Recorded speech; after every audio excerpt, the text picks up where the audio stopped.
Bonjour, bienvenue dans les conversations. C'est un nouveau format d'échange entre les acteurs qui font l'hôtellerie, la restauration et le tourisme d'aujourd'hui et surtout de demain, qui est organisé par Singularité HFT et le magazine Hotel & Lodge. Chaque mardi, chaque jeudi à 18h, 30 minutes de conversation pour partager et donner des clés concrètes pour construire une économie touristique résiliente, prospère et à impact positif. Je suis Laurent Beaulieu, le fondateur de Singularité HFT. Et pour ce 18e opus, j'ai la joie d'être en compagnie de Pierre-Charles Grob, qui est directeur général de The Edge, un des éditeurs phares et français de solutions digitalisées au service des opérateurs hôteliers. Bonjour Pierre-Charles. Bonjour Laurent, merci de m'avoir. Merci à toi de rejoindre les conversations et de participer à notre émission. Nous avons un petit rituel dans l'émission qui consiste à une première question sur comment as-tu vécu, toi, ta famille et tes équipes, ce confinement de 60 jours et puis aujourd'hui ce déconfinement progressif? Je l'ai vécu comme une vraie aventure déjà, dans un premier temps. Je pense que, comme beaucoup d'autres, à la fois entrepreneurs, dirigeants d'entreprise ou salariés, mais non, c'était une période intéressante, comme toutes les crises qu'on traverse à chaque fois. Je trouve que c'est assez structurant. Ça permet au niveau des équipes et de la société, ça nous a permis d'avoir des échanges d'avoir des modes d'échange aussi totalement différents, mais c'était sympa. Finalement, on a eu des échanges même encore plus fréquents avec l'ensemble des employés dans le monde entier que ce qu'on pouvait avoir en temps normal quand on monte dans des avions et qu'on échange.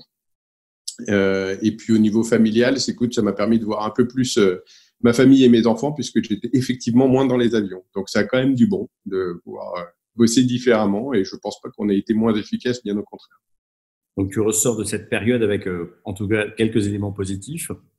C'est des éléments positifs. Très bien. Tu es un homme d'hôtellerie. Tu as un parcours dans plein de groupes de premier plan. Tu as occupé des fonctions marketing, commerciales. Et puis, tu as décidé de t'orienter vers la technologie, toujours au service de l'hôtellerie. Pour ceux qui ne te connaissent pas encore, est-ce que tu pourrais revenir sur ton parcours singulier qui t'a amené aujourd'hui à diriger The Edge? Avec plaisir, mais je vais le faire rapidement, histoire de ne pas ennuyer tout le monde. Écoute, j'ai commencé par hasard avec mes envies de voyage chez Accor aux États-Unis, et j'étais en charge du marketing pour les hôtels Sofitel, Novotel en Amérique du Nord. Et ça, c'était pile poil. Je suis arrivé en gros la veille du 11 septembre. Donc, si tu veux, j'ai commencé dans un élément déjà dans une séquence de crise importante. Donc, je pense que ça a rythmé ma vie par la suite. Et on voit qu'on arrive toujours à s'en sortir et qu'il y a toujours des innovations qui sortent de ces crises-là. Mais voilà, après, je suis passé à l'Office du tourisme de Monaco à New York, où j'ai rejoint par la suite la Société des bains de mer à Monaco cette fois, pour les aider à se développer sur toute la partie distribution, Internet, marketing direct pour les hôtels, spas et restaurants, que tu connais bien par ailleurs. Donc, on peut plus échanger sur ce sujet-là. Et puis ensuite, j'ai voulu changer un petit peu d'industrie et passer dans l'automobile chez Pirelli. Alors, certains diront pour le calendrier, bon, c'est un peu basique. Alors, je trouvais que c'était vraiment une marque à part qui avait marqué mon enfance, passionné de sport automobile comme je le suis. Et donc, du coup, je rêvais de bosser pour cette marque-là un jour, et je me suis occupé un peu plus de la promotion dans les réseaux de distribution. Et c'est là où j'ai beaucoup appris toutes les techniques de vente et de commercialisation dans le secteur B2B. Et puis, en charge de la compétition pour la partie France. Et puis, je me suis rendu compte, en fait, que la partie un peu plus service et puis Internet me manquait énormément. C'était quand même un environnement très manufacturier. Et cette fois, je me suis dit, bon, quitte à retourner dans l'hôtellerie, cette fois, je vais pas passer du côté établissement ou gestion des hôtels, mais je vais plus passer du côté Internet, parce que je pensais que j'étais convaincu que c'était l'avenir. Bon, tu vas me dire, il fallait pas avoir fait de grandes études pour comprendre que la techno pouvait prendre une part importante dans l'industrie, mais donc voilà, je suis rentré chez Fastbooking, où j'ai fait toutes mes gammes dans le secteur de la technologie, en passant de responsable Europe. Ensuite, je suis parti à Singapour occuper les fonctions de managing director, et puis je suis rentré pour m'occuper de la fusion entre les deux acteurs que sont Fastbooking et Abelpro, et qui ont donné naissance à une société qui s'appelle maintenant The Edge, et qu'on a lancée en février 2019, en servant un peu plus de 12 000 hôtels. Donc, on a cette chance-là et on est ravis d'être là. Parfait. Et du coup, dans ce contexte, ce qui est intéressant, c'est que tu as une vision extrêmement large de tout le secteur d'activité. Est-ce que tu peux nous donner juste quelques éléments d'indication sur ce qu'est The Edge en termes de solutions, mais aussi de couverture de marché? Mhm. Alors aujourd'hui, on sert à peu près 12 000 hôtels, comme je te le disais, principalement sur les régions Europe et Asie-Pacifique, où on est bien présent. On a 350 collaborateurs. Sur ces 350 collaborateurs, on a un peu plus de 100 développeurs, donc c'est une vraie boîte technologique. Et puis, on fait des solutions. On a 6 grandes familles de solutions qui vont du très communément appelé CRS, Central Reservation System, avec qui regroupe en fait le moteur de réservation du site internet, le channel manager et puis la connectivité au GDS pour les plus grandes fonctionnalités. On fait des sites web, on fait un peu plus de 400 par an. On s'occupe du digital marketing, des campagnes de digital marketing pour les hôtels. Et puis ensuite, tous les aspects de connectivité, de comparateur de prix avec la concurrence. Et enfin, jusqu'au dernier ajout en mois de décembre, qui est la CRM, qui me paraît être une brique essentielle aujourd'hui dans le secteur de l'hôtellerie. Donc, voilà. Effectivement, ça permet de couvrir un périmètre large, donc à la fois d'un point de vue territoire, puis d'un point de vue donc, technologie, complètement concentré sur le secteur de l'hôtellerie. La crise du Covid a été évidemment d'une violence inouïe pour tout le secteur. Comment une société comme TH s'organise avec ses équipes et ses clients dans le cadre de la fermeture des hôtels? Parce que j'imagine que vous avez eu un effet d'observation, si je veux dire, sur l'Asie en voyant après le phénomène pouvant potentiellement arriver sur l'Europe, puis après sur les autres marchés que vous opérez. C'est intéressant d'avoir le point de vue de comment vous avez organisé ça et comment vous avez géré ça. Alors, c'est pour ça que je te dis, on a sorti beaucoup de points positifs. C'était une période effectivement particulière parce que aujourd'hui, on était face à une situation où la plupart des entreprises avec lesquelles on travaillait, mais aussi nos concurrents, passaient dans un mode de chômage partiel ou principalement de chômage partiel. Et nous, on a tenu avec l'équipe de management à faire les choses différemment.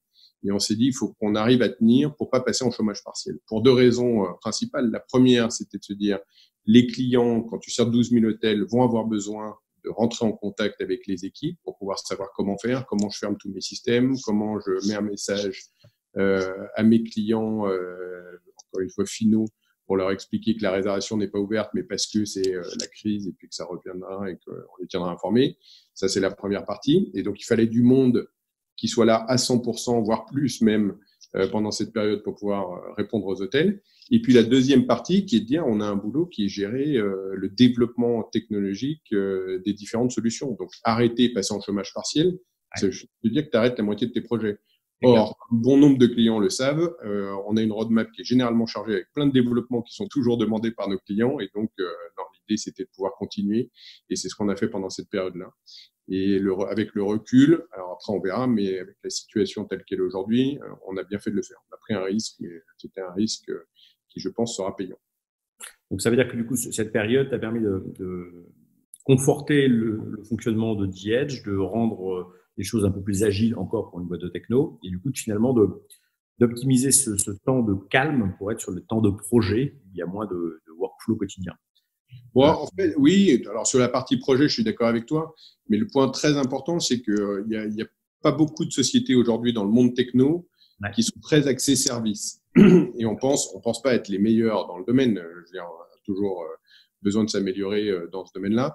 Mais par contre, c'était un des axes majeurs, des objectifs majeurs qu'on avait donnés aux équipes pour cette année 2020. Et donc, en pleine période de crise, il y a un truc à faire, c'est encore une fois d'être là et de pouvoir répondre aux hôtels. Donc, voilà. C'est de développer cette partie-là. Et du coup, ce contexte-là, les équipes, vous avez observé des différences entre les marchés, les pays, les continents.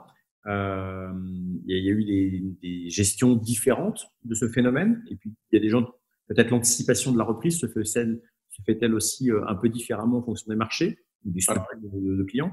Alors, la finalité, c'est de dire, aujourd'hui, quand on est rentré dans la crise, il y a eu le même comportement à peu près partout. C'est-à-dire que nous, sur 12 000 hôtels, on a quasi eu 80% des hôtels qui étaient fermés.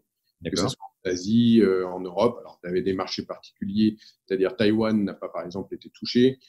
Donc ça, c'est un marché qu'on a gardé ouvert. Comme on le voit dans le reste du monde sur la gestion de la crise sanitaire, la Corée du Sud s'en est pas mal sortie, donc a fermé très peu de temps en fait ses hôtels, voire quasi pas, et en fait a bien géré la reprise. Donc ça, c'était quand même le phénomène de base. On est passé, nous, de à peu près 2 millions de réservations mensuelles à 100 000 en génération de réservations.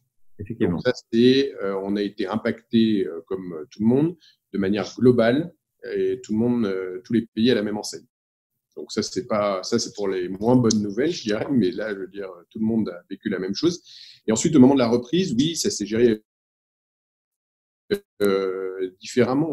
Aujourd'hui, on a à peu près 3 gros segments. On a un segment de pays qui repart très bien, voire avec des réservations, des volumes de réservations générés qui sont bien au-delà des volumes de l'année passée en 2019. Et donc ça, on a Taïwan, on a la Chine, on a la Corée du Sud, on a l'Australie, la Nouvelle-Zélande qui tirent vraiment les résultats vers le haut. Ensuite, on a un deuxième segment qui est où ça repart, mais c'est pas encore au niveau de l'année dernière. Et ça, c'est l'Europe centrale, l'Allemagne, où on voit, bon, encore une fois, ils avaient un mois quasi ou 3 semaines d'avance sur le déconfinement par rapport à nous. Donc, on espère que ça prendra la même voie. Mais pour l'instant, c'est plutôt le troisième segment dans lequel se situe l'Italie, la France, le Portugal, où la reprise est quand même timide, je dirais. D'accord. Après, dans ce cadre-là, il y a un autre point qui est important, c'est qu'on note une vraie reprise des réservations directes. Et donc aujourd'hui, les réservations directes sont au niveau global. Nous, on étudie plus de 10 000 hôtels avec notre Recovery Tracker. On a aujourd'hui des réservations directes qui sont au même niveau de génération de réservations que l'année passée en 2019. Par contre, ce qui marque le pas, c'est la partie distributeur. Et donc ça, on pense que c'est lié à 2 choses.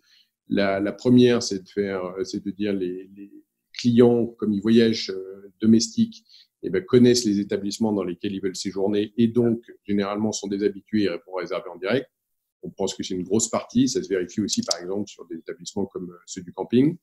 Et puis ensuite, il y a une deuxième partie qui est, aujourd'hui, les distributeurs investissent très peu sur la partie digital media. C'est-à-dire que si vous allez sur Google et que vous tapez le nom d'un hôtel ou d'une destination, vous verrez qu'ils sont encore bien absents des investissements en marketing digital, et donc ça favorise encore une fois le direct. Donc tant mieux, profitons-en, et c'est le moment pour avoir tous les bons outils pour pouvoir favoriser ce canal-là. Bon, c'est très bien. Je sais que on va reparler tout à l'heure un petit peu de la distribution directe. Je sais que c'est un point qui te tient à cœur, comme d'ailleurs il me tient à cœur.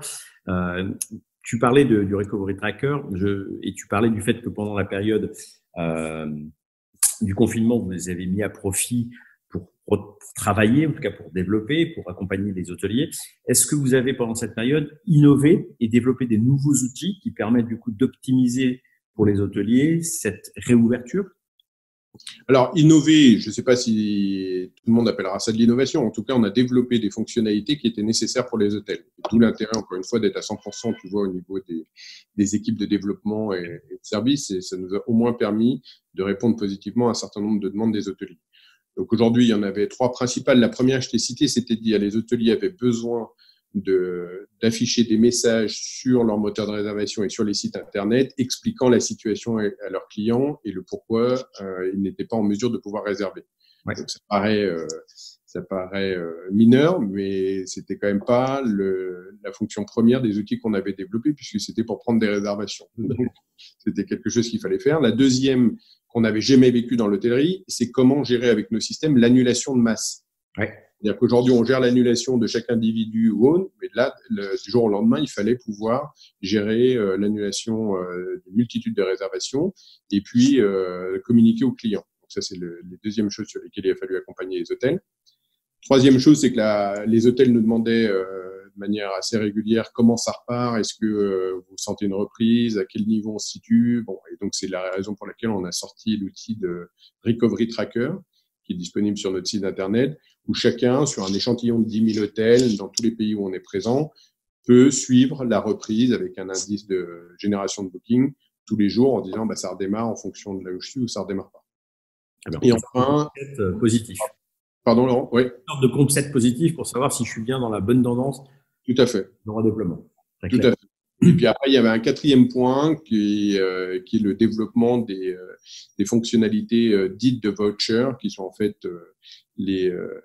j'ai perdu le terme en français, tu vois, ça c'est bien, travailler qu'en anglais, mais de permettre de remettre un bon à consommer plus tard aux clients finaux dans les hôtels. Alors ça, c'est lié à la fois de la mesure qui a été prise par le gouvernement en disant les hôtels sont en droit de ne pas rembourser et d'annuler, mais en tout cas de reporter les réservations des clients sur 18 mois. Et en fait, c'est une fonctionnalité qui est assez importante, qui est assez génératrice de cash aussi pour un certain nombre d'hôtels. Et donc, on avait déjà la demande en Asie avant, et comme elle est venue en Europe, ça nous a permis de nous mettre sur le sujet. Voilà. Très bien. Donc, des nouveaux outils ou en tout cas des éléments pour accompagner très concrètement les hôteliers dans leur business quotidien, pour faciliter les flux, optimiser. On parle de techno et c'est vrai que depuis plus de 10 ans, mais en tout cas sur les 10 dernières années, il y a eu une accélération de l'usage et de l'offre des outils. D'un point de vue technologique, il y a une interconnexion incroyable entre tous ces outils. Parce qu'évidemment, ils sont tous dépendants finalement les uns des autres. Puis le très commun étant souvent à la fois l'hôtelier et le client. C'est très complexe. Il faut avoir des experts, être entouré d'experts comme vous l'êtes ou comme les entreprises se font accompagner de personnes en interne. Mais quelle est ta vision de ce contexte-là? Puisqu'aujourd'hui, c'est relativement nébuleux pour les hôteliers. Il y a beaucoup d'opérateurs, des nouveaux tous les jours. La technologie change, les algorithmes de Google changent. Les hôteliers changent leur technologie, changent d'ailleurs aussi leur position sur les moteurs. Donc, tout ça est compliqué. Quel est ton point de vue et comment on pourrait apporter un peu de clarté à ce sujet?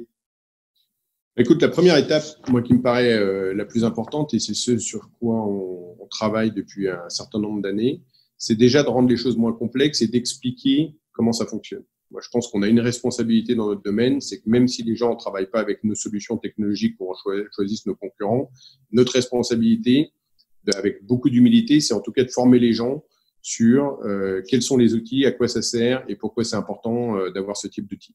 Et donc, à travers nos Digital Labs, qui effectivement, on a revu le concept puisque aujourd'hui c'est difficile de réunir des gens pour leur expliquer ça dans une grande salle de visu, mais on a quelques idées en tête qu'on espère sortir d'ici la fin de l'année pour changer un peu ou digitaliser cette expérience. Et en tout cas, c'est vraiment important d'expliquer aux gens que c'est pas dur. Il suffit de comprendre, d'avoir le bon schéma sur une feuille de papier, de se dire bon voilà, moi j'ai besoin de ces solutions-là en fonction de ma taille. De mon niveau de rentabilité aussi et des frais que je peux supporter. Donc ça, c'est la première partie. Et au final, c'est assez facile, je dirais. Aujourd'hui, on a besoin d'un certain nombre d'outils et de connectivité pour gérer le trafic sur un certain nombre de canaux de distribution. Et ensuite, il faut que ça soit connecté à son système d'information au niveau de l'hôtel, de manière à pouvoir optimiser le temps que passent les équipes dessus. Et voilà. Et puis, encore une fois, c'est comme on le disait tout à l'heure, c'est de gérer une base client et ça, c'est vraiment pour moi le plus important.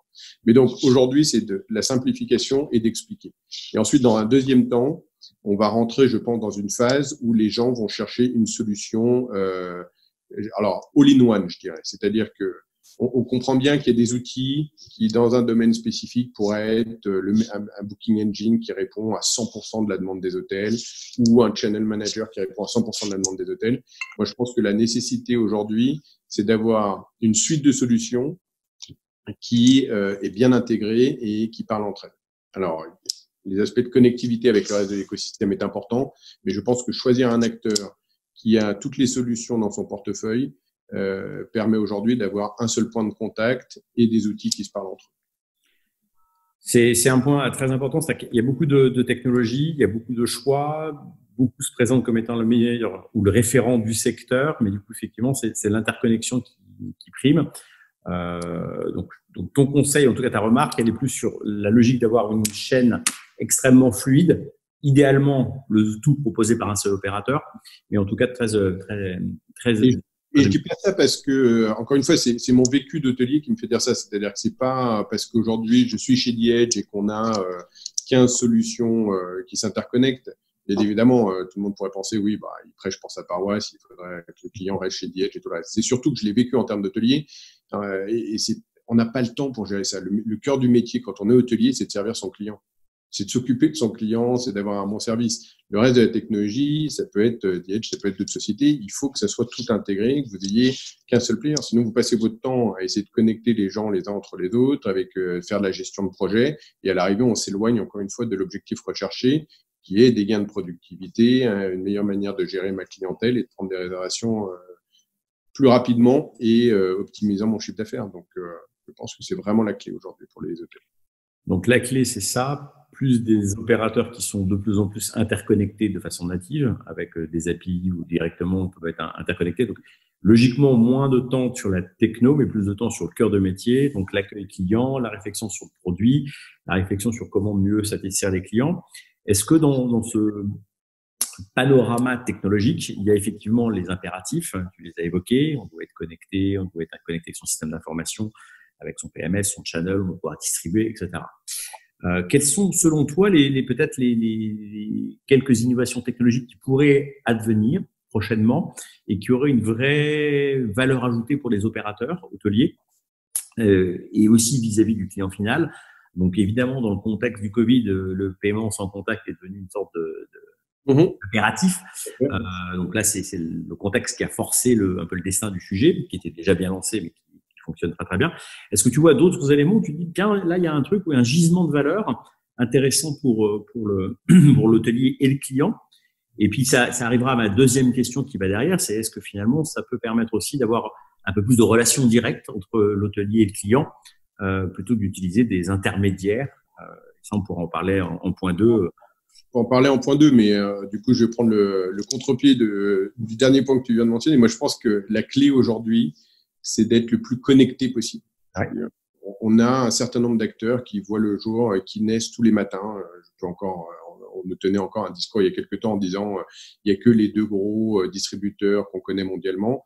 Moi, ce que j'ai vu apparaître en Asie, c'est qu'il y a encore des sociétés, des online travel agencies qui se créent tous les matins sur des marchés qu'on maîtrisait pas avant, que ce soit l'Indonésie avec Traveloka, que ce soit bien évidemment la Chine, que ce soit la Corée du Sud qui a son propre écosystème de distribution, le Japon de la même manière. On sait qu'en Amérique du Sud, c'est à peu près similaire. Donc, je pense que cet aspect connectivité, même si je peux en décevoir certains, c'est peut-être pas très innovant, mais ça restera la clé de notre industrie. Et c'est la raison pour laquelle nous, on se doit, entre guillemets, en étant provider de technologie, de connecter l'ensemble des acteurs qui le souhaitent, à la fois les hôtels qui seraient en demande ou les systèmes ou les réseaux de distribution qui naissent. Donc ça, c'est vraiment pour moi le point clé qui permet aujourd'hui, encore une fois, d'avoir un portefeuille de distributeurs et ensuite d'optimiser sa distribution. Le deuxième point, c'est quand on a dit ça, ça ne veut pas dire qu'il faut laisser tomber la partie comment je m'occupe de ma clientèle et comment je gère ma clientèle. Et ça, c'est aujourd'hui ce qu'on appelle le CRM, qui sont des outils dont les hôtels doivent se doter. C'est hyper important. On est une industrie qui est vraiment en retard dans ce domaine. On est encore en période d'équipement plutôt que de remplacement sur un marché d'équipement et il faut absolument que les hôtels se dotent de cet outil de CRM pour pouvoir bien travailler leur clientèle, la segmenter, savoir si c'est une clientèle loisir, corporate, comment je la retraite, est-ce que ça vaut le coup aujourd'hui de communiquer à tout mon fichier client alors qu'on sait très bien que les Américains ne vont pas nécessairement revenir cet été et donc il faut cibler sa communication et les efforts qu'on peut faire. Et puis, le troisième point, c'est tout ce qui est lié au système de paiement. C'est pareil, tout le monde en parle, mais alors il y a effectivement, comme tu dis, aujourd'hui le sans contact sur place. Mais aujourd'hui, on est encore une des seules industries dans le travel à ne pas encaisser nos clients au moment de la réservation. C'est vrai. Est-ce que vous achetez un billet d'avion demain et vous dites ah ben je vais payer une fois que j'aurai fait le vol et que j'ai atterri? C'est impensable. C'est-à-dire que si on veut travailler le cash, et les crises sont là pour nous le rappeler, il faut absolument trouver des outils pour pouvoir encaisser le cash plutôt de la part des clients pour sécuriser les réservations qu'on prend. Après, ça ne veut pas dire qu'on rembourse pas les clients, ça ne veut pas dire qu'on n'a pas des offres à côté qui sont totalement flexibles, mais dans ce cas-là, c'est pas au même prix, c'est plus cher. Il faut voilà. Et ça, les systèmes de paiement vont être au cœur de ce sujet-là, d'encaisser des clients au moment où ils prennent la réservation avec un lead time généralement moyen de 40 jours. C'est bien parce que du coup, cette discussion amène à un point intéressant qui est l'intermédiation, puisque beaucoup d'hôteliers ont compris ça, donc soit proposer des facilités ou des programmes de fidélité ou des avantages ou des politiques plus flexibles. Aujourd'hui, quelle est ta vision entre le rôle des hôteliers et du direct? Est-ce qu'aujourd'hui, un direct peut être développé avec les points que tu as évoqués, donc si on est bien équipé des bons outils, du CRM, etc. Est-ce qu'il y a un vrai sujet où les clients vont préférer ou vont plus facilement réserver en direct suite à cet épisode de Covid ou pas? Et tu dis non, finalement, il faut être très présent sur tous les outillets et c'est ça qui sauvera le business. Pour moi, il faut être présent sur tous les canaux de distribution. C'est-à-dire que la clé aujourd'hui dans l'industrie dans la crise qu'on est en train de traverser dans l'industrie, c'est d'avoir des hôtels qui puissent réouvrir et qui atteignent un seuil de rentabilité qui leur permette de fonctionner. Okay. Malheureusement, on n'a encore pas tous les hôtels qui sont ouverts en fonction des différentes destinations. Et donc, la clé aujourd'hui, il ne faut pas qu'on se trompe de priorité. Tout le monde parle du direct en disant, il faut absolument, on ne va pas réouvrir en faisant du direct. Ou alors, vous allez me dire, oui, mais c'est incohérent avec ce que tu viens de dire avant, c'est les réservations directes qui repartent le plus. Ça ne veut pas dire qu'il ne faut pas réouvrir. Il ne faut pas avoir son site Internet et le meilleur prix sur son site Internet. Ce que je dis juste, c'est qu'aujourd'hui, si on veut passer ce seuil de rentabilité avec des hôtels qui réouvrent et avoir une clientèle qui revient, il faut être capable d'ouvrir l'ensemble des canaux. Une fois qu'on a le business qui est dans l'hôtel et avec un pick-up qui est tout à fait cohérent et bon pour pouvoir assumer les prochains mois, là, on va passer dans une phase d'optimisation qui est de dire, bon, très bien, ça veut dire que les prochaines réservations que je peux les prendre à un tarif différent ou à un niveau de commissionnement différent et donc je vais gérer ma distribution par canal. Et ça, c'est important. Et je pense, et c'est ce qui nous a manqué dans l'industrie ces 10 dernières années, c'est-à-dire qu'on crée, il y a une cabale contre les OTA qui est pas légitime. Les OTA ont permis bien souvent d'assainir la situation, c'est-à-dire qu'il y a des taux de commission qui sont moins importants que quand on travaillait en net avec les tour opérateurs dans le passé. Donc, on a quand même eu des taux de marge qui étaient bien plus intéressants. Maintenant, aujourd'hui, c'est sûr que si c'était pour dépendre à 70% ou à 60% de sa distribution d'acteurs comme les deux gros, c'est pas viable sur le long terme. Donc, il faut une balance entre tout et il faut bien travailler l'ensemble de ces différents canaux. Ou alors, dans ce cas-là, il faut assumer de passer directement via les principaux distributeurs et de pas développer son direct, voilà, avec les risques que ça comporte.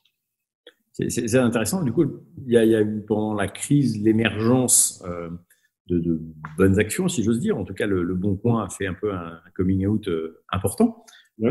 Alors, ils étaient déjà présents, mais là, il y a des accords qui se signent, un taux de commission. Voilà. Donc, on voit de nouveaux acteurs arriver. Au Bon Coin, à la base, effectivement, on échange des produits en local. Donc, c'est très français à la base, avec évidemment une extension européenne. Mais quel est ton point de vue sur ces nouveaux acteurs? Parce que c'est vrai que ça met un peu de fraîcheur, c'est un taux de commissionnement plus bas, c'est une proposition de valeur différente. Donc, ça laisse aussi le choix à pas mal de gens. Ça peut montrer que le paysage finalement de la distribution est loin d'être figé, bien au contraire. Il n'est pas figé. Et en fait, c'est ce qu'on vit depuis, alors nous, ça fait 15 ans qu'on est dans le métier, mais on a vu des choses évoluer systématiquement et chaque crise apporte son lot, en fait, de nouveaux acteurs, de nouvelles manières de distribuer. Et donc, c'est la raison pour laquelle je te disais tout à l'heure, le point clé, c'est la connectivité. C'est-à-dire qu'on peut pas dire aujourd'hui, c'est bon, on a un channel manager qui est connecté aux 5 plus gros, je peux m'arrêter là, j'ai pas besoin d'aller chercher ailleurs. Non, il faut être avec des acteurs techno qui vous permettent d'être connectés à l'ensemble des nouveaux acteurs qui viennent. Alors, le Bon Coin Hôtel avec le rachat de Pilgo est très smart, d'autant plus qu'ils sont bien positionnés avec un concept où on redirige le trafic sur le site internet de l'hôtel, donc ce qui est tout à fait dans l'air du temps et ce qu'on cherche tous. Et un niveau de commissionnement qui était à 0% jusqu'à fin décembre et ensuite qui potentiellement pourrait passer à 10%. Donc, encore une fois, aujourd'hui, ça rentre en concurrence avec des Google Hotel Ads qui font partie des plus gros meta-search. Donc, ça me paraît tout à fait bien testé. Et puis, on voit des acteurs comme ça. Alors, nous, c'est très franco-français. On voit l'hôtel Le Bon Coin, mais il y a aussi Hôtel Le Naturel en France qui est en train de percer. Il y a un Airbnb qui est en train de prendre un peu d'essor aussi. Il y a une distribution alternative qui se crée. Et donc, il faut supporter ces efforts-là. À l'inverse, je ne suis pas pour autant très supportif d'une action du gouvernement ou d'utiliser l'argent public pour créer un distributeur qui rentrera en compétition avec Booking et Airbnb. Je pense que c'est là où il faut que chacun reste bien à sa place. Je pense qu'il y a des acteurs dont c'est le métier, le cœur de métier. Il faut être connecté, il faut laisser faire les gens experts dans leur domaine. Voilà. Et il ne faut pas essayer de recréer des choses qui ont fonctionné parce que les nouveaux qui fonctionneront seront forcément différents d'un Booking, d'un Expedia ou d'un Google. Laisser le marché faire et l'innovation ou la créativité en action plutôt que de la régulation. Et notre vrai rôle, c'est de supporter ça. C'est-à-dire que quand tu sers aujourd'hui 12 000 hôtels, c'est de montrer aux hôtels qu'il y a d'autres réseaux qui existent, qui sont en train de se créer et il faut plutôt être supportif encore une fois, des initiatives qui sont en train d'être prises, voir si ça marchera ou ça marchera pas. Mais en tout cas, ça, c'est notre rôle. Et c'est ce qu'on essaye de faire aujourd'hui. C'est d'être là pour supporter ces initiatives. Super. Est-ce que, du coup, en rebond à cela, tu vois d'autres sujets qui pourraient augmenter le revenu des hôteliers. Alors, il y a évidemment la restauration qui est un sujet où on voit qu'il y aura des effets similaires à ce qui s'est passé sur l'hôtellerie avec des intermédiaires, de la réservation, des outils, du paiement. La crise du Covid a évidemment mis en exergue le fait que le à emporter allait devenir clairement une ligne de chiffre d'affaires. Alors, est-ce qu'elle sera rentable ou pas, mais en tout cas qui permet de subvivre. Est-ce que tu vois un phénomène d'autres phénomènes dans l'hôtellerie, dans les activités connexes? Écoute, il y a un point qui est clair, c'est que plus que jamais, on doit apprendre à gérer un peu mieux notre cash et un peu mieux la rentabilité de nos établissements. Et je vois, plutôt que d'être dans le... On est passé à l'époque ah ben non, c'est pas nécessairement le taux d'occupation qui compte, mais encore une fois, en termes de revenu management, c'est le RevPAR. Bon, ok, ça c'était évident. Et encore, c'est pas appliqué partout, malheureusement. Mais c'est déjà une bonne chose. Et moi, je pense qu'il faut maintenant qu'on arrive à descendre jusqu'au bottom line, qui est de dire à combien je dois vendre pour faire la marge qui m'intéresse aujourd'hui. Et donc, les outils, il y a une société, vous pouvez regarder, qui s'appelle Hotel Skipper, qui me paraît tout à fait intéressante, qui commence à faire ce raisonnement-là et avec qui nous, on a des réflexions pour dire comment on conseille un prix demain à un hôtel en fonction de la marge qu'il souhaite faire et de son plan de marge pour le mois. Et ça, je pense que ça fera partie des outils très importants pour les hôtels. Donc, c'est du revenu management, mais c'est plus de la marge management, je dirais. Donc, on gère du revenu management, on passe du revenu management simple à je gère le revenu management jusqu'en bas de ligne, et voire demain un global revenu management qui intégrerait aussi le fait que la restauration ou d'autres activités peuvent être yieldées ou en tout cas gérées par la marge et non plus par le chiffre d'affaires. Et donc, alors, moi, je suis très hôtellerie. Alors, là-dessus, j'ai un parti pris. Je me planterai peut-être, mais je pense qu'on va aller vers plus de recentrage sur nos activités cœur de métier. C'est-à-dire que quand on gère un hôtel, on gère un hôtel. Et c'est pas la même chose que de gérer un restaurant, même si le plaisir d'accueillir, ça fait partie du plaisir de faire notre métier. Mais c'est pas les mêmes codes, c'est pas les mêmes niveaux de marge, c'est pas le même fonctionnement au final quand même. Et donc je pense que aujourd'hui il y a ce recentrage sur le fait de dire si on fait fonctionner un business qui est l'hôtel, et ben je peux m'associer à quelqu'un d'autre qui va gérer mon business restauration parce que j'ai des espaces libres. Mais je pense que le fait de tout faire sera moins cohérent. En tout cas en sortie de crise, ça sera de moins en moins le cas. C'est-à-dire que je pense que les gens vont vraiment se recentrer sur leur cœur de métier. C'est très intéressant. Ce que nous disait Jean Valfort sur la partie restauration, où il y avait beaucoup de gens qui l'appelaient pour justement traiter la restauration et particulièrement la partie à emporter avec ces dark kitchens. On a eu aussi les gens de 5 Mondes qui nous expliquent qu'ils avaient beaucoup de demandes pour gérer les parties spa. Donc, on voit bien qu'effectivement, il y a de plus en plus une spécialisation et c'est plutôt bien que chacun fasse son métier. Ouais. Tu as beaucoup insisté sur la donnée client, sur la partie CRM, c'est une évidence, c'est un des outils, la relation client et le fait de bien connaître ses clients est primordial. Ça n'a pas nécessairement été très très bien travaillé dans le secteur, les intermédiaires sont là, ont mieux fait le job d'ailleurs. Et puis, arrivé en mai 2019, l'RGPD, et qui là, du coup, a mis un petit coup d'arrêt à un certain nombre de pratiques, ce qui est plutôt vertueux finalement dans la relation avec le client. Et comment appréhendes-tu cela? Et est-ce que finalement, c'est pas une opportunité pour refaçonner la façon dont on fait la relation, dont l'industrie travaille la relation client? C'est toujours une opportunité, je te rejoins là-dessus. Après, c'est des sujets qui sont encore complexes. C'est-à-dire que quand tu prends le sujet tout à l'heure, on disait déjà sur la partie technologie, il faut qu'on ait le temps d'expliquer aux clients comment ça fonctionne et faire cet effort, nous, faire ce travail de simplification pour nos clients. RGPD, c'est encore un deuxième aspect très long, très difficile à comprendre. Même si les fondements, j'y adhère 150%, il faut qu'on y passe. Mais donc, on essaie de faire en sorte que les fonctionnalités qu'on développe dans nos systèmes soient RGPD friendly, c'est-à-dire que faire en sorte que la donnée soit tokenisée, qu'on propose aux hôtels de voir quel est le nombre d'années qu'ils souhaitent sur le délai de rétention des données. Ça, c'est important. On peut avoir une politique qui va de 3 à 10 ans, tout est légitime, mais encore faut-il avoir une politique et pouvoir la défendre si un client la demande. Et donc, c'est toutes ces étapes qu'on prend. Pareil que, je dis anonymisation des données, travail sur la base de données pour voir les informations qu'on peut cacher et puis des informations sur lesquelles on peut communiquer, ou en tout cas utiliser pour communiquer aux clients. Donc, en fait, c'est comment la technologie et l'outil va être capable de répondre à ces principes de RGPD sans imposer aux hôtels la nécessité de tout comprendre. Bon, voilà. Mais c'est pas simple. C'est toute la démarche qu'on a en fait dans le développement de nos outils. C'est moins de savoir si en termes de front-end on est le meilleur outil sur le marché pour la conversion, ou aussi en termes de back-end, on est le meilleur outil pour que les hôtels utilisent de manière facile l'ensemble des fonctionnalités. Et donc, c'est pour ça qu'on investit pas mal en user experience, comme on dit, pour qu'il y ait des choses qui soient implicites. Et pareil, l'intelligence artificielle, on la met pas nécessairement au service du front-end, on la met plus au service du back-end. Voilà.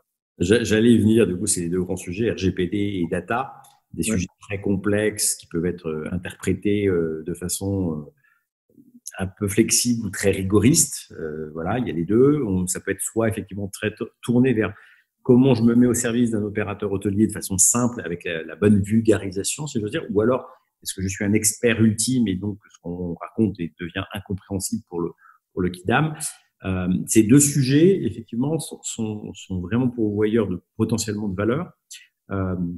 C'est quoi les axes d'innovation aussi côté de ton point de vue sur la data? Parce qu'aujourd'hui, on a un gisement de données, donc dès lors que c'est compliant RGPD, on a un gisement de données, mais après, il faut l'utiliser. Alors, comment on l'utilise? Est-ce que c'est des tableaux de bord? Est-ce que voilà, ça nécessite une maturité technique sur la data qui est forte. Vous, de ce que j'ai compris, tu m'arrêteras, tu compléteras, hein, c'est que vous vulgarisez, que les gens du coup accèdent à des choses qui paraissent extrêmement simples, mais qui ont une vraie valeur dès lors qu'ils l'utilisent bien. Tu as les deux niveaux, c'est-à-dire qu'on a une partie de notre clientèle qui est l'hôtellerie indépendante. Ouais. Alors vraiment des hôtels indépendants avec des familles qui gèrent un ou deux hôtels, et c'est pas des groupes et c'est pas des chaînes. Et donc là, la nécessité, et bien souvent ce qui est demandé, c'est que les outils soient faciles d'utilisation et soient déjà respectent un certain nombre de principes pour pouvoir gérer cette donnée, d'accord. Et donc ça, c'est ce qu'on fait et c'est ce qu'on s'attache à faire. Puis après, tu as une deuxième cible qui est plus les chaînes régionales ou les groupes d'hôtels, qui eux c'est un mix, c'est-à-dire qu'ils ont souvent des experts en interne avec qui il faut pouvoir répondre et avoir un système assez effectif pour pouvoir faire ce qui est et appliquer la stratégie qu'ils souhaitent. Et puis quand même avoir des bornes en disant oui, ok, vous êtes expert dans ce domaine, mais attention parce que vous ne pouvez pas faire tout ce que vous souhaitez non plus. Donc il faut pouvoir, encore une fois, avoir l'agilité de traiter ces deux cibles, mais en tout cas la nécessité de mettre en place les garde-fous facilement repérables dans le système et que l'utilisateur décide de sa propre responsabilité de lever ses garde-fous, en fait, ça, c'est notre métier. D'accord. De la même manière, nous, on est processeur de données. C'est-à-dire que dans le cas des RGPD, on n'est pas nécessairement responsable de ce que l'hôtel va faire des données. Pourquoi? Parce que ça passe pas qu'au niveau de nos systèmes. Je veux dire, après, au niveau du PMS dans l'hôtel, s'il décide de faire un extract de ces données et puis de les afficher derrière sa réception, il le fait. C'est pas nous, c'est pas la responsabilité du PMS. Bon, voilà. Mais par contre, on se doit d'avoir l'ensemble des bonnes pratiques qui sont en interne dans nos systèmes pour éviter qu'ils fassent un certain nombre d'erreurs et les accompagner dans la gestion. Voilà. Donc en fait, si j'avais à synthétiser, au-delà de fournir des solutions, vous digérez de façon la complexité des choses pour les rendre accessibles dans le bon sens du terme, simplement pour différents niveaux d'interlocuteurs dans l'hôtellerie. Oui, tout à fait. C'est comme ça qu'on voit vraiment notre mission, c'est de simplifier un certain nombre de choses pour la rendre plus opérationnelle pour l'ensemble de nos clients. Parfait, merci. Ta clientèle est très variée et très internationale. C'est ce qui est intéressant. Vous êtes présent sur plusieurs continents, plusieurs marchés. Comment vous abordez les prochains mois? Parce que tu dois déjà avoir avec le Recovery Tracker quelques indices, mais beaucoup parlent d'une consommation sur les marchés domestiques. Oui. Comme les points précédents sur la base de données et la data n'étaient pas nécessairement optimisés avant, est-ce que du coup aujourd'hui il y a un lien avec ça? Comment ça va repartir? Est-ce que c'est le domestique? Ça s'étend un peu? Comment tu pressens les choses et comment tu les analyses? Bon, alors le domestique, c'est évident que ça va faire partie des premiers indicateurs de reprise, mais ça, je pense que tout le monde est très conscient de ce fait-là. Donc, il n'y a aucun effet d'annonce là-dedans. Après, il y a une réouverture des frontières qui va s'effectuer, je pense, beaucoup plus vite que ce qu'on pensait. C'est-à-dire qu'on l'a vu après les annonces du président hier, les frontières entre guillemets en Europe dans l'espace Schengen sont réouvertes, donc ça peut repartir. Et puis finalement, à l'étranger, on espère, ou tout le monde a l'espoir qu'à partir du mois de juillet, ça sera aussi un peu plus ouvert. Donc, ça, c'est un premier point. Donc, après, est-ce que la clientèle domestique va être la seule? Peut-être que ça évoluera un peu d'ici la rentrée, en tout cas, je l'espère. Maintenant, on est sur des pays qui sont, en tout cas en France, on a cette chance, qui sont quand même très domestiques. C'est-à-dire que même avant la crise, on avait 60% de clientèle domestique. Et si on met l'Europe, ça représentait 80% de notre clientèle. Donc en France, finalement, les plus impactés étant Paris, bien évidemment, puisqu'il dépendait d'une clientèle encore plus internationale. Mais avec la réouverture du marché européen et des frontières, on devrait normalement arriver à travailler correctement dans les prochains mois. Ce qui n'est pas le cas de tous les pays. On regarde dans le Middle East. Le Middle East, c'est quasi 80% de clientèle internationale et eux vont souffrir encore pendant de nombreux mois. L'Asie, c'est pareil. Il y a un mix. Si on regarde la Chine, elle est autosuffisante ou elle est capable de vivre toute seule. Donc, ça ne fait pas beaucoup de soucis pour eux. Taïwan, c'est à peu près la même chose. Le Japon, c'est la même chose. Bon, voilà. Donc, ceux qui ont un peu plus de mal, c'est l'Asie du Sud-Est où il va falloir que ça reparte parce qu'ils sont très dépendants d'une clientèle internationale. Donc, voilà, il y a des mix par marché. La clé, toujours étant je vais essayer de rester positif parce que sinon on va terminer sur une note négative, mais c'est d'éviter la deuxième vague que tout le monde craint, mais malheureusement qu'on a quand même touché du doigt, nous, en Asie, plusieurs fois. C'est-à-dire qu'on a vu hier que ça reprenait encore à Pékin, et ensuite, à Singapour, où on a notre siège asiatique, on est quand même passé 2 fois en confinement et les équipes sont encore confinées, ou le pays est encore confiné jusqu'à fin juin. Donc, il va falloir apprendre à gérer ça aussi et puis croiser les doigts pour que les gouvernements gèrent bien cette partie-là de manière à ce que ça n'impacte pas l'économie une deuxième fois, ce qui serait bien évidemment dramatique pour notre secteur. C'est clair, je pense qu'effectivement, le sentiment de liberté et l'amorce de réouverture ne doit pas faire oublier qu'il faut être extrêmement prudent. Je crois que beaucoup de gens ont mis en place beaucoup de procédures, ce qui est très très bien, d'autres un peu moins. Bon. Ça dépend après des comportements de chacun, mais ça prédominera en tout cas la reprise. Est-ce que ce contexte-là général a changé ta façon de prioriser les projets en cours ou futurs d'ailleurs pour The Edge et est-ce que ça a renforcé certaines convictions que tu avais initiées ou ça a fait peut-être pivoter 2-3 choses? Comment tu envisages ça? Écoute, ça a plutôt confirmé un certain nombre de choses. C'est que je savais que j'avais des super équipes et pendant ces 3 mois, c'est vraiment pas un message marketing, c'est vraiment, on a pu se rendre compte qu'on avait des équipes géniales. C'est-à-dire que ça soit à distance, leur faire confiance, les projets ont avancé, ils étaient là auprès des clients, ils étaient hyper supportifs de tout ce qu'on a pu faire dans l'entreprise. Il y avait la nécessité sûrement de communiquer plus et différemment, c'est-à-dire qu'on s'est appliqué à avoir des appels plus réguliers et plus courts aussi, puisque ça ne servait à rien de faire des réunions d'1 heure, mais au moins pour se tenir au courant.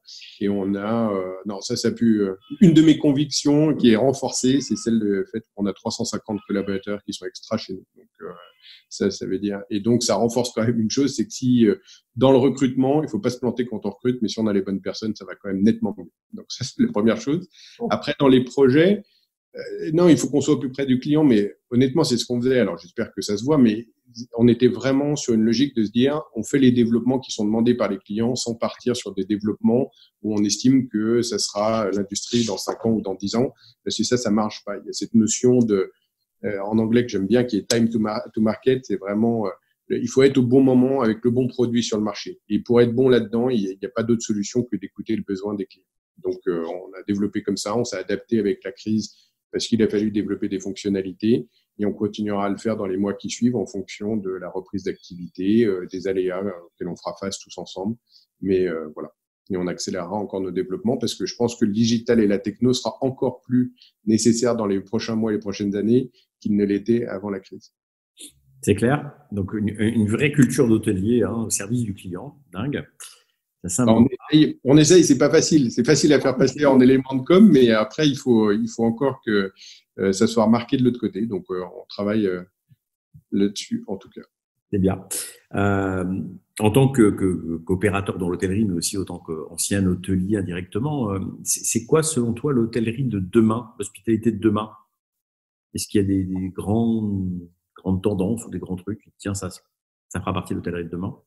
Écoute, moi, les gens vont peut-être me trouver un peu flat, comme on dirait, mais moi, je pense qu'il n'y va pas y avoir de grandes révolutions. Moi, je pense que, encore une fois, on va retourner au basique, comme chaque fois après une crise, et je pense que c'est hyper salvateur pour des industries, c'est de se dire, quel est mon métier, pourquoi les gens viennent chez moi. Et en fait, les gens viennent pas uniquement pour la déco dans un hôtel, ils viennent pas uniquement pour un concept qui est novateur. Je pense que les gens viennent avant tout parce que ils ont envie d'être accueillis, et que les gens prennent soin d'eux, qu'il y ait le niveau d'attention nécessaire. Et donc, je pense que ça fait vraiment la différence.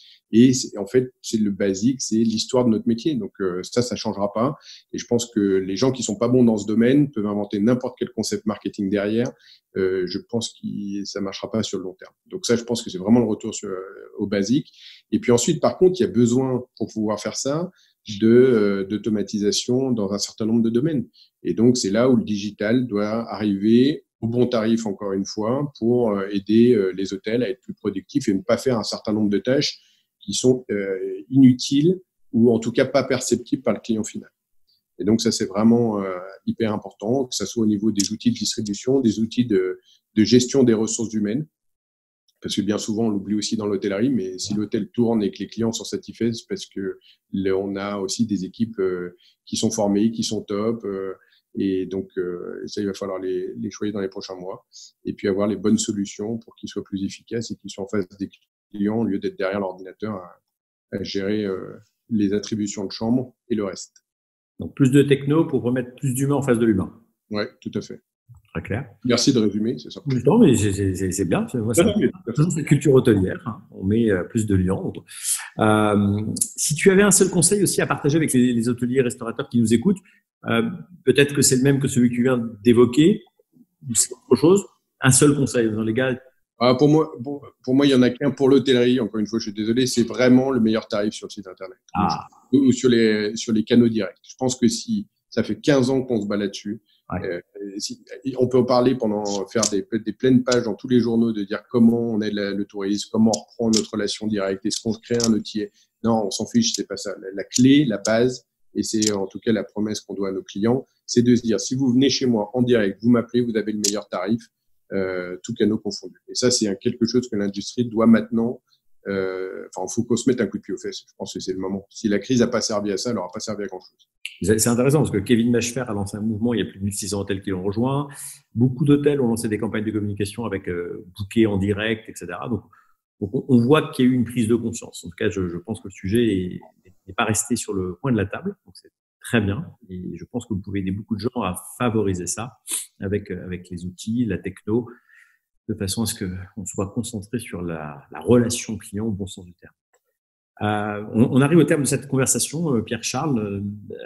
Quel a été, alors un petit rituel, c'était un rituel pendant le confinement, qui était quelle sera ta première sortie. Mais là, du coup, maintenant, on est sorti, ça fait même déjà un petit peu de temps. Mais tout le monde a gardé un souvenir assez marquant en général de sa première sortie post-confinement. Quelle était la première chose que tu as fait, toi? Moi, je suis un peu trop tourné sur le sujet, mais moi, c'était chez mon poissonnier.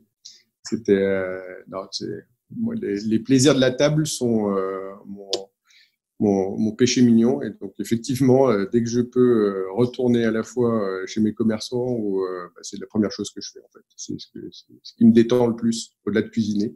Et donc, la première sortie, c'était le poissonnier. Ça m'a manqué pendant 2 mois et demi parce que j'en avais pas à côté de moi. Et voilà. Donc, les simples plaisirs de la vie encore. Ouais, tout à fait.